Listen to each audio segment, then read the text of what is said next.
Like most of the memories it was like we go to grandma's house and just go into the kitchen and start eating tortillas. That's the most delicious food in the morning. Like you wake up and go to the kitchen, grab one fresh tortilla, put salt and lime, and just start eating it. That was really nice. That was really good moments and experience.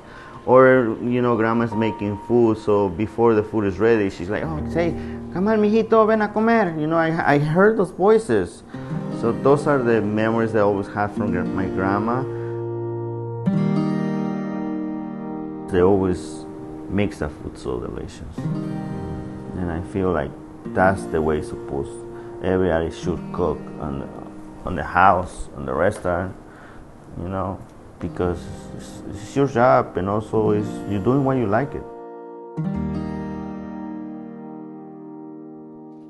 We need to cook with passion, with love, because that's where we are here.